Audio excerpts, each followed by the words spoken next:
આ મારો પમી એટલે પરમ મિત્ર કાકી કાર્તિક કિલ્લેદાર. કાર્તિકનું કા અને કિલ્લેદારનું કી. લો એટલે થયું ને કાકી. પણ મારા બંને દીકરાનો એક કાકો થાય છે એટલે બંને જણા એને પ્રેમથી કાકી કાકા કહે છે. પણ નસીબની બલિહારી તો જુઓ સાહેબ, જેના નામમાં નરની પહેલા નારીનો વારો છે એ કાકી કાકા હજી સુધી કુંવારો છે. નામ મારું હસમુખ છે પણ સ્વભાવે એ હસમુખ છે. એને ડિટેલિંગમાં અને વાતની વચ્ચે વચ્ચે વિશેષ ટિપ્પણીઓ કરવામાં ખૂબ જ રસ પડે છે. એક મિનિટ, હું જ્યારે વચ્ચે વચ્ચે બોલતો હું ને ત્યારે વાતો નહીં કરવાની. Don't talk when I am interrupting. અરે આ બધામાં તમને મતીની છેલ્લી ઈચ્છાની વાત કરવાની તો રહી જ ગઈ. મને વચન આપો, મને વચન આપો કે આપણા બંને દીકરાઓનું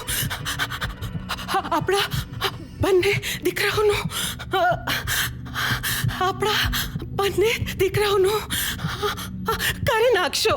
જોયું, એની વાત એના હાથની સાથે એના શ્વાસની સાથે ત્યાં જ અટકી ગઈ અને લગ્ન બોલવાનું રહી ગયું. ટેલિવિઝનમાં ડેઈલી સોપ જોઈને બે વાર બોલવાની આદત આખરે ભારે પડી. પણ એના મનની વાત હું સમજી ગયો. અને આ મતીની બાજુમાં જે દેખાય છે ને એ હું છું, હસમુખ. મારી મતી વગર સાવ એકલો પડી ગયો છું. મતી, તારી છેલ્લી ઈચ્છા પૂરી કરવામાં મારી પથારી ફરી ગઈ છે.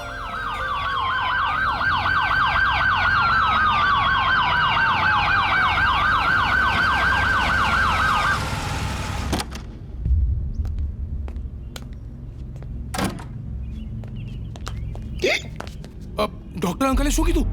એ જ કે હસમુખની આ હાલત માટે તમે બંને જવાબદાર છો. અમે બંને? હા, અને હસમુખ જો આમને આમ ટેન્શનમાં જીવતો રહ્યો ને તો 2-5 વર્ષ કરતા વધારે નહીં જીવે. એ આવું નહીં બોલો. હું તો મને જે ડોક્ટરે કહ્યું છે ને એ તમને લોકોને કહી રહ્યો છું. એટલે ડોક્ટર અંકલ પણ અમને જ જવાબદાર ઠરવે છે? અરે પણ અમે કર્યું છે શું? અરે શું નથી કર્યું એ પૂછો. તમે લગ્ન કરીને હસમુખના મનમાં રહેલી ઈચ્છાઓનું સમાધાન નથી કર્યું. અરે પણ અમારા લગ્નને અને પપ્પાની તબિયતને શું લાગે વળગે? અરે એમની ટેન્શન ના થાય ને એટલે એ કેટલો પણ આગ્રહ કરે, પણ હું તો ઓફિસે નથી જ જતો. એ તો ભાઈ તારે ઓફિસે જવું ના હોય ને એટલે જાણી જોઈને તું દર વર્ષે ફેલ થયા કરે છે અને એટલે ટેન્શન વધે. તમારા લગ્નની ચિંતા છે ને હસમુખને અંદરથી કોરી ખાઈ રહી છે. એ તમારે બંને જો હસમુખને જીવતો જોવો હોય ને તો મહેરબાની કરીને તમે બંને લગ્ન કરી લ્યો. હું છે ને ગનથી મરવાનું પસંદ કરીશ, પણ લગનથી તો બિલકુલ નહીં. અને તમે જાણો છો કે હું લગ્ન કેમ નથી કરવા માંગતો? હા, જો દીકરા, તમને લોકોને બંનેને સમજાવી મેં એક દોસ્ત એક વડીલ તરીકેની મારી ફરજ પૂરી કરી. અરે આ બધી રામાયણમાં મારે હસમુખની દવા અને રિપોર્ટ્સ લાવવાનું જ રહી ગયું. હવે તમે બંને જલ્દી જાઓ અને દવાઓ લઈ આવો. કેમ? અમે કેમ નોકરો નથી? ના નથી, કારણ કે તારા બાપાના જન્મદિવસ નિમિત્તે એમણે બધાને રજા આપી છે એટલે રિપોર્ટ્સ તમારે જ લાવવા પડશે. હવે તમે લોકો જાઓ છો કે હું જાઉં? હા, તમે લઈ આવો. એ નાનકા નાના, અરે પ્રિસ્ક્રિપ્શન રસીદ અમને આપો અને તમે પપ્પાને કંપની આપો. દવા અને રિપોર્ટ અમે લઈ આવે છે. ચાલ ચાલો. એ ચાલ.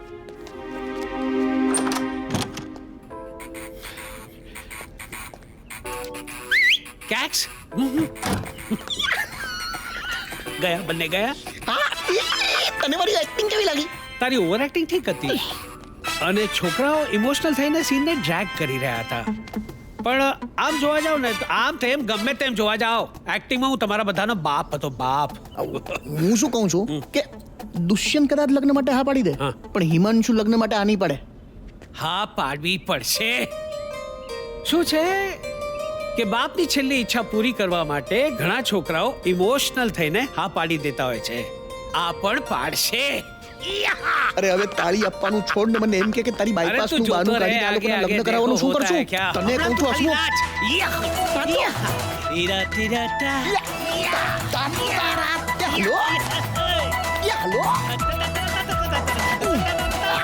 ઓ માઇકલ જેક્સન, તમારી તબિયત તો ખરાબ હતી ને?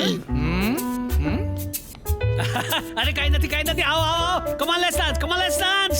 હમણાં થોડી વાર પહેલા જ મારા રિપોર્ટ સ્ટડી કરીને ડોક્ટર શંકરે મને ફોન કર્યો તો અને કહ્યું તું કે દવાથી બધું જ કામ થઈ જશે એટલે ચિંતા કરવાની જરાય જરૂર નથી. But only thing is don't take any stress. ક્યાં? હોસ્પિટલમાં કે પછી હોટલમાં?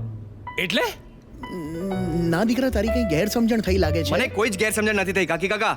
ઇનફેક્ટ જો મારા ફ્રેન્ડે મને ફોન કરીને હોટેલમાં ઉજવાયેલી ડેડની બર્થડે પાર્ટીની વાત કરીને એમને વિશ કરવા ન કહ્યું હોત ને તો મને ગેરસમજણ થાત. મિત્રો સાથે હોટેલમાં ટાઈમ પાસ કરો છો અને સંતાનોને હોસ્પિટલમાં એડમિટ થઈને ડરાવો છો. શું કામ પપ્પા? કારણ કે મારે તમારા લોકોનું કરી નાખવું હતું. અમારું કરી નાખવું હતું એટલે અરે તમારા લગ્નનું નક્કી કરી નાખવું હતું. અરે આવું તો તમે છેલ્લા ઘણા વખતથી બોલી રહ્યા છો ડેડ. અને આ પહેલા પણ અમે ઘણીવાર ના પાડી ચૂક્યા છીએ. એક્ઝેક્ટલી. અમને છે ને લાઈફમાં થ્રિલ, એક્સાઇટમેન્ટ, એડવેન્ચર જોઈએ છે, કમિટમેન્ટ નહીં. અને લગ્ન એટલે કમિટમેન્ટ, અને કમિટમેન્ટ એટલે બોરિંગ. પપ્પા તમે સમજવા તૈયાર કેમ નથી? અમારે લગ્ન નથી કરવા. અરે પણ શું કામ લગ્ન નથી કરવા? તું જેની સાથે લગ્ન કરવા માંગતો તો એ બીજા સાથે લગ્ન કરીને સેટલ થઈ ગઈ. હવે તારે સેટલ ન થવું જોઈએ? અને આ છોટે મિયા ચાય કરતા કેટલી ગરમ વાળ જ ઊભા હોય. અરે ડેડ ચા પીવાનો શોખ હોય ને તો ઘરમાં ગાય ભેંસ ના બંધાય. માર્કેટમાં મસ્ત ચટાકેદાર પાવભાજી મળતી હોય ત્યારે ઘરમાં સાત્વિક પાવભાજી બનાવે એવો મૂરખ હું તો નથી. અરે તમને ખબર છે કે દુનિયાના 98.6% પતિઓ પત્ની કરતા પહેલા મરે છે. અરે ચૂપ લઈ ગયો તો બોલ્યા વગરનો. કારણ કે તેઓને મરવું હોય છે પત્નીના ત્રાસમાંથી છૂટવા માટે એકવાર પકડાવવું પડે. જેવી રીતે હું તમારી મમ્મીને મળ્યો. અમે પ્રેમમાં પડ્યા અને લગ્ન કર્યા અને મેં એની બધી ઈચ્છાઓ પૂરી કરી. અને હવે તમે બંને તમારી મમ્મીની અને મારી એક ઈચ્છા પૂરી કરો, લગ્ન કરી નાખો. હવે આજકાલના જમાનામાં લગ્ન કરવાની કોઈ જરૂરત જ નથી ડેડ. તમારી પસંદની 4-5 બાઈઓને પગાર આપીને કામ પર રાખી લેવાની. પહેલી સાફ સફાઈ કરવા માટે, બીજી રસોઈ બનાવવા માટે, ત્રીજી તમારી તબિયત બગડે ત્યારે તમારું ધ્યાન રાખવા માટે, ચોથી પોતાનું ફિગર મેન્ટેન કરીને તમારી સાથે પાર્ટીઝ ઇવેન્ટ્સમાં એસ્કોર્ટ તરીકે તમને કંપની આપવા માટે, અને પાંચમી અને સૌથી અગત્યની શોપિંગ કરીને તમારા પૈસા ઉડાડવા માટે. શું પપ્પા તમે પણ કયા જમાનામાં જીવો છો? અરે આજકાલના જમાનામાં તો રૂપિયા ફેંકો ને એટલે આખી દુનિયા તમારી સેવામાં હાજર થઈ જાય છે. હા મળી ગયો બેટા, મને મારો જવાબ મળી ગયો. બાપ તરીકેની મારી તમારા માટેની અપેક્ષાઓ બહુ વધારે પડતી હતી એટલે આજે મારે આવું સાંભળવું પડ્યું ને. અને માંગીને મેં શું માંગ્યું હતું તમારી પાસે? આ ઘર માટે 2 વહુઓ. અને તમે બંને એવી રીતે વર્તી રહ્યા છો જાણે મેં બહુ મોટો ગુનો કરી નાખ્યો હોય. નહીં હસમુખ, કાર્તિક આજે વચ્ચે નહીં બોલતો. બહુ સાંભળ્યું આ લોકોનું મેં. હવે મારા સંયમનો બંધ તૂટવાનો છે. આવી જવા દે લાગણીઓનું પૂર અને વહી જવા દે બધા સંબંધોને. શું નથી કર્યું મેં તમારા માટે? શું નથી કર્યું? હા, હવે એ જ થશે જો હું કહીશ. આજે મારી 50મી વર્ષગાંઠે મેં તમારા બંને માટે છોકરીઓ અને લગ્નનું વેન્યુ પણ ચૂઝ કરી રાખ્યું છે. લઈ આવજા.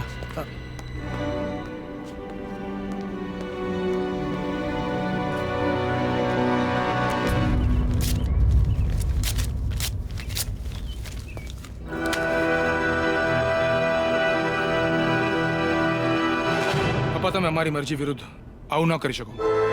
તમારી મરજી વિરુદ્ધ હવે હું શું કરી શકું છું ને એ હવે તમને ખબર હશે. હવે તો તમે છો અને હું ગુજરાતી બિઝનેસમેન. હોય કોઈ પણ પ્રોબ્લેમ સોલ્વ કરી નાખું. પણ વાત લગ્નની નહીં જીદની છે ને તો દીકરા આવ તારું કરી નાખું. I want to tell you one thing. What? મને છે ને આ જન્મે શક્ય નથી લાગતું. લગ્ન? હા, આવ હું તને સમજાવું. આવ. લગ્ન લાગે છે પપ્પાની સેટિંગ ચાલુ છે. હકી કાકા જુઓ જલ્દી. લગ્ન નહીં થાય? કેમ આમ બોલે છે? મારી વાત માન. છોકરાઓ મારો વિરોધ નહીં કરે. એ બંનેની હાલત મેં ભિખારી જેવી કરી નાખી છે. ભિખારી જેવી હાલત. એટલે હવે ના છૂટકે મારી સામે હાર માનીને એ લોકોએ લગ્ન માટે હા પાડવી પડશે. એ લોકોની મને નથી ખબર, પણ હવે મારી ધીરજ ખૂટી ગઈ છે. હું હવે વધારે વાર રાહ જોઈ શકું એમ નથી. તારે રાહ જોવી પડશે. મારા માટે આટલું નહીં કરે? અરે યાર, લાઈફમાં મેં તારી પાસે કાંઈ માંગ્યું નથી. આજે પહેલી વાર તારી પાસે માંગુ છું. અહીંયા સુધી તે મારો સાથ દીધો. હવે હાથ છોડીને જતી રહીશ? હું હાથ જોડીને વિનંતી કરું છું. આ હાથ જોડ્યા બસ. હવે ડોન્ટ એમ્બેરેસ મી. અને તું કેમ અન્ડરસ્ટેન્ડ નથી કરતો? મારી પહેલી ને છેલ્લી શરત શું હતી? કે છોકરાઓ લગ્નની હા પાડશે તો જ હું લગ્નની હા પાડીશ. અરે પણ અને બાણ કઈ નહીં. અને 100 વાતની એક વાત, હા, છોકરાઓની ઈચ્છા વિરુદ્ધ જઈને લગ્ન નથી કરવા. લગ્ન નથી કરવા? કેમ? કેમ? કારણ કે એવું કરવાથી કોઈ સુખી નહીં થાય. આપણે બધા દુઃખી જ થશું અને હવે પછી છે ને આપણે લગ્ન વિશે ક્યારેય ચર્ચા નહીં કરીએ ઇઝ ધેટ ક્લિયર તો વચન આપ વચન તારા યશ તા તા તા તા તા. હસમુખ આ તું જે કરી રહ્યો છે ને એ સાવ ખોટું છે હા મને નથી લાગતું કે હું જે કંઈ પણ કરી રહ્યો છું એ ખોટું છે કારણ કે છોકરાઓના લગ્ન વિશે વિચારવું એ કંઈ ખોટું છે. છોકરાઓના લગ્નની ઈચ્છા રાખવી ને એ વાત તો મને સમજાય છે તો? પણ છોકરાઓના લગ્ન થઈ જાય પછી પોતે લગ્ન કરીને ઠરીઠામ થઈ જાવ ને એ વાત મને આજે સમજાય. એટલે તું કેવા શું માંગે છે યાર? એ ભાઈ તે ભલે બધાથી છુપાડ્યું હોય તને એમ છે કે કોઈને ખબર નથી પણ મેં મારી સગી આંખે જોયું છે અને મને ખબર છે કે તારું એક સ્ત્રીની સાથે લફરું છે. તું એની સાથે લગ્ન કરવા માંગી રહ્યો છે પણ એણે તારી સામે એવી શરત મૂકી છે કે જ્યાર સુધી તું તારા બંને દીકરાઓને નહીં પરણાવે ને ત્યાર સુધી એ તારી સાથે લગ્ન નહીં કરે અને એટલે જ તારે તારા બંને દીકરાઓને બને એટલા જલ્દી પરણાવી દેવા છે. એવું નથી દોસ્ત. મેં મારી સગી આંખે તમને બંનેઓને આ રૂમમાંથી બહાર આવતા જોયા છે, વાતો કરતા સાંભળ્યા છે અને પછી ચોરી છુપે એને આ ગાર્ડનના રસ્તેથી બહાર ભાગી જતા પણ જોઈ છે. એટલે તને ખબર પડી ગઈ છે? હા મને બધી વાતની ખબર પડી ગઈ છે પણ હવે મને એમ કે એ હતી કોણ? જ્યારે તે મારી બધી વાત સાંભળી લીધી છે તે એને જોઈ પણ લીધી છે તો પછી તારાથી શું છુપાવું યાર? તે એને જોઈ છતાં તું એને ઓળખી ન શક્યો? એ મારી શકુ છે, શકુંતલા. કોલેજ વાળી? હા. આપણી શકુંતલા? આપણી નહીં, મારી શકુંતલા. હા હા પણ તું એને ક્યાં ક્યારે અને કેવી રીતે મળ્યો? અરે 2 વર્ષ પહેલા મારા નપાવટ છોકરાઓ જ્યારે પોતાનું એન્ગેજમેન્ટ તોડીને ભાગી રહ્યા હતા ત્યારે હું એ લોકોનો પીછો કરી રહ્યો હતો ત્યારે. એ પણ તું ક્યાં જઈ રહ્યો છે? વચ્ચે નહીં આવ, મને જવા દે મારા ફ્લેશબેક.